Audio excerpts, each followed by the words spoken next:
Bonjour à tous, bienvenue dans cette nouvelle vidéo sur la série des Navamsa et plus particulièrement sur les ascendants dans le Navamsa, donc le D9. Si vous ne savez pas de quoi je parle ou si vous ne connaissez pas les différentes configurations de votre thème védique, notamment au niveau du Navamsa, du D9 et des autres divisions zodiacales, et que vous ne comprenez pas vraiment ce que je dis à travers mes vidéos, eh bien, vous avez simplement à cliquer sur le deuxième lien dans la description pour recevoir votre thème védique en PDF et puis regarder tout simplement bien quelle configuration existe au sein de votre thème védique, au sein de vos divisions zodiacales. Je vous rappelle que le thème védique, eh bien, vos configurations sont un petit peu décalées, les astres sont décalés par rapport à l'astrologie occidentale puisqu'ils prennent en considération ce qu'on appelle la précession des équinoxes, donc on utilise un Aryanamsa. C'est-à-dire que tout est décalé, on rétrograde le tout, alors selon les matrices entre 20 et 24 degrés, celle que j'utilise, la matrice de Lahiri, qui est utilisée par 90% des astrologues, est un déplacement rétrograde, donc vers l'ouest, de 23 degrés.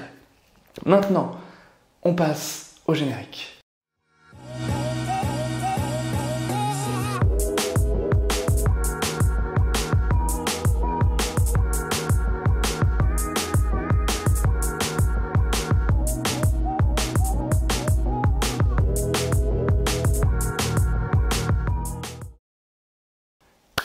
Alors, pour l'étude de cet ascendant cancer dans le Navamsa, on va comparer encore une fois le Navamsa avec le thème principal.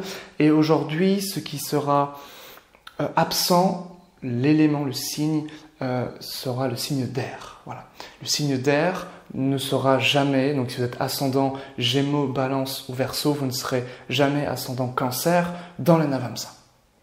Au moins, c'est clair. Il reste donc les signes de feu, de terre et d'eau. Si on commence par les signes de feu, c'est toujours le 4e pada, donc le dernier pada. Un pada, c'est quoi? Eh bien, dans chaque signe, vous avez entre 2 et 2 constellations et demie, qu'on appelle des nakshatras, des demeures lunaires. Et un pada, c'est un quart de nakshatra. Un nakshatra, ça fait 13 degrés 20. Et un pada, c'est 3 degrés et quelques. Voilà. Donc, en sachant cela, vous regardez dans quel pada est votre ascendant. Et vous revenez dans cette vidéo. Et encore une fois, si vous ne connaissez pas, tout est dans la description. Pour avoir l'ascendant cancer dans le Navamsa, il faut avoir le 4e pada dans les signes de feu, de terre et d'eau. Donc c'est pas compliqué.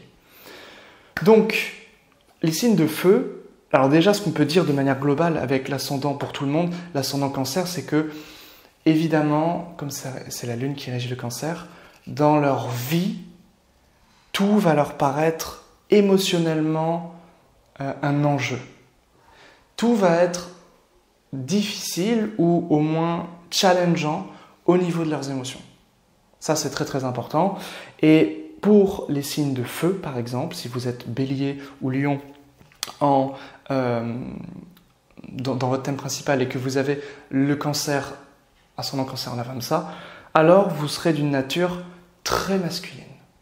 Très masculine, peut-être très dans l'action, dans le feu, dans l'autorité.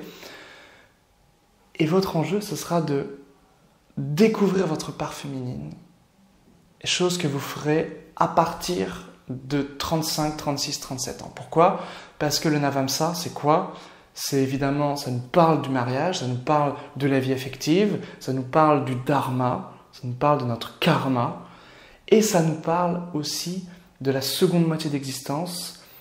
Ça commence entre 35, 36, 37 ans, souvent 37 ans. Ça active en fait à 36 ans, ça dépend des personnes, mais entre 35 et 36, on va dire, pour faire large. Donc, pour les signes de feu, ascendant feu, l'idée c'est d'équilibrer vraiment les pôles masculins et féminins. Ça peut être des êtres qui n'expriment très très peu leur vulnérabilité et ça va se faire petit à petit, notamment entre 35, 36, 37 ans. À partir, pas à cet âge-là précisément, mais à partir de cet âge-là. Donc ça, c'est quelque chose à savoir. Et voilà, pour équilibrer un petit peu tout ce côté émotionnel avec ce 4e pada des signes de feu. Pour les signes de terre, eh bien, c'est l'idée que, notamment pour le Capricorne, mais c'est vrai aussi pour le Taureau et la Vierge, mais plus précisément pour le Capricorne, encore plus fort, on va accumuler, on va se battre, on va concentrer notre énergie pour l'atteinte d'un résultat, l'atteinte d'argent ou d'un prestige, de quelque chose qui fait qu'on est fier de nous, on est satisfait. Et au fur et à mesure qu'on grandit, qu'on vieillit et qu'on atteint l'âge de 36 ans, on se rend compte que finalement, ce qui nous intéresse, c'est pas ça. Finalement, ce dont on a besoin et ce qui nous équilibre le plus, c'est justement l'équilibre émotionnel. C'est justement cette idée d'avoir une relation qui nous équilibre.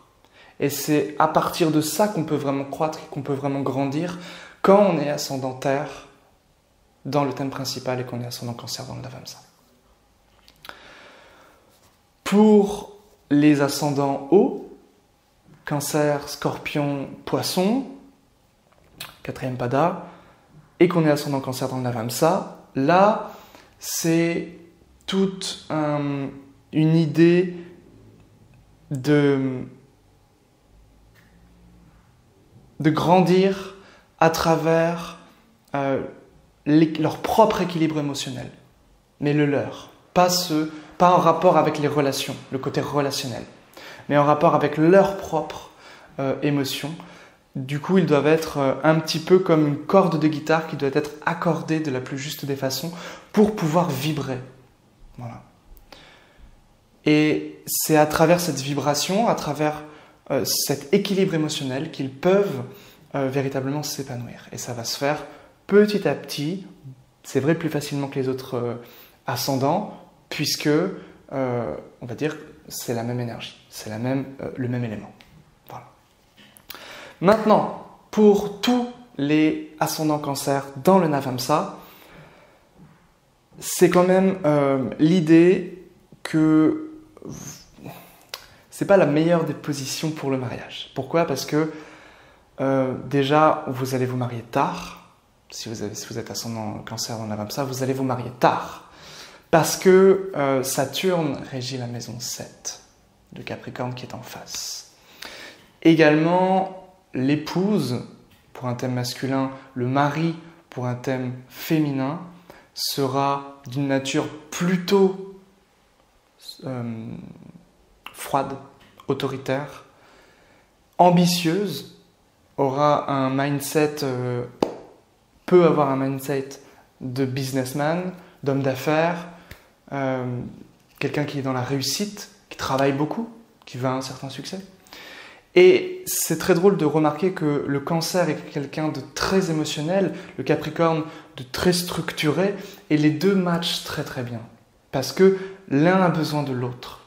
L'émotion, ça va partout, c'est fluctuant, ça a besoin d'un cadre. Et le capricorne peut lui donner ce cadre. Et le capricorne, à l'inverse, a besoin d'une ouverture, d'une vulnérabilité. Donc, ça matche bien, mais le mariage se fait souvent tard, ou la vie à deux se fait souvent assez tard. Voilà ce que je peux en dire pour l'instant à travers cette maison 7. Au niveau des enfants, ça va être des enfants qui peuvent être un peu hors du commun, un peu en marge de la société, un petit peu rebelles. Vous voyez, vous comprenez que c'est le scorpion qui est ici appelé à être l'énergie qui caractérise l'enfant. Voilà. Également, ça peut être au niveau des mentors. Ils sont très souvent soutenus au niveau des mentors, au niveau des guides, ascendant cancer en Navamsa. Ils sont guidés en fait, et ils sont soutenus, ils ont un apport de connaissances intéressantes, et ils arrivent avec leurs connaissances à résoudre beaucoup de problèmes. En fait, ils ont une certaine sagesse sur les choses, une certaine philosophie qui leur arrive, qui leur permet de résoudre des problèmes. Des problèmes souvent de couple, souvent en rapport avec l'émotionnel, avec les émotions difficiles, la dépression, la tristesse, la peur, la colère, etc. Et ils ont cette sagesse nécessaire pour déjà comprendre l'autre à travers l'empathie, mais en même temps avoir un côté philosophique pour essayer de faire changer de lunettes, de faire changer de point de vue à celui qui est en train de subir cet aspect difficile. Donc ça, c'est le gros point fort de l'ascendant Cancer dans le Navamsa. Maintenant, je vais vous donner un remède pour l'ascendant Cancer qui, il est vrai, a quand même une vie très agitée, très mouvementée. La Lune est très fluctuante, la Lune est très mouvementée, elle est très changeante. Ça peut être difficile de ressentir certaines choses puisque tout dans l'environnement, dans les relations, dans vos propres pensées vont avoir un impact direct sur vos émotions. Donc c'est quelque chose qui va demander à être sans cesse en équilibre, sans cesse vraiment dans cet équilibre en fait, dans ce juste milieu. Et ça va demander des efforts, ça va demander de la patience. Donc un des remèdes intéressants, ça va être que lorsque vous allez voyager, la moitié des problèmes ça va être beaucoup plus fluide, vont disparaître, vont être annihilés. C'est un des grands remèdes de l'ascendant Cancer dans le Navamsa. C'est le voyage. Le voyage, c'est la maison 9. Vous voyez que c'est ici Jupiter. Et Jupiter est évidemment, donc régit cette maison 9. Vénus est en exaltation. Donc il y a vraiment cette idée qu'on a l'inspiration pour résoudre les problèmes et on arrive vraiment à prendre le recul nécessaire. Donc si vous êtes ascendant Cancer et que c'est difficile, voyagez. Également, chez les ascendants Cancer dans le Navamsa, ils ont chez eux un logement qui est vraiment beau en fait, vraiment esthétique. Et on voit bien que c'est la Balance qui régit la maison 4, régie par Vénus. Voilà un petit peu comment on peut traiter du Navamsa.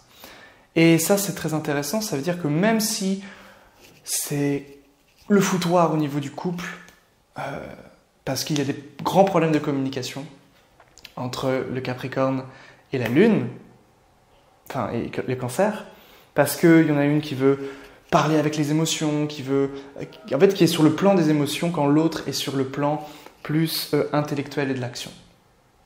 Et effectivement, ça peut être un peu décalé au niveau du langage, au niveau du discours, mais la communication est importante et va être un énorme effort pour les deux, mais surtout pour l'ascendant Cancer. Parce qu'elle va devoir dépasser le stade de l'émotionnel et en même temps, elle ne peut pas vraiment faire autrement.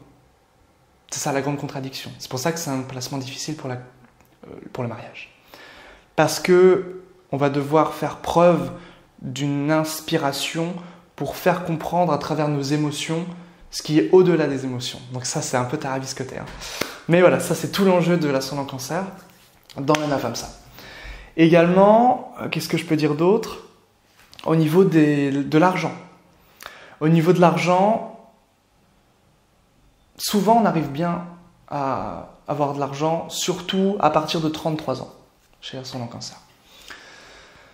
C'est-à-dire qu'on peut avoir vraiment des up and down, c'est très fluctuant en fait. Et cette fluctuation, on peut gagner pas mal d'argent, perdre beaucoup d'argent, et on aura une seconde chance pour regagner encore beaucoup d'argent, et plus encore que la première fois. Et ça, c'est parce que le Soleil est en maison 2. Naturellement. Évidemment, ce que je dis, ce sont les grandes influences. Après, il faut regarder l'emplacement des planètes dans ce Navamsa, évidemment. Donc, si vous voulez connaître vos emplacements dans le Navamsa, tous les liens sont dans la description. Et si vous voulez rejoindre le cercle, c'est le premier lien dans la description pour apprendre l'astrologie, devenir astrologue. Mon objectif est de former 1000 astrologues. Ce sera peut-être toi, ce sera peut-être vous. J'espère, ça me ferait plaisir. On se retrouve pour une prochaine vidéo. C'était mon analyse de l'ascendant Cancer dans le Navamsa. À bientôt. Yeah.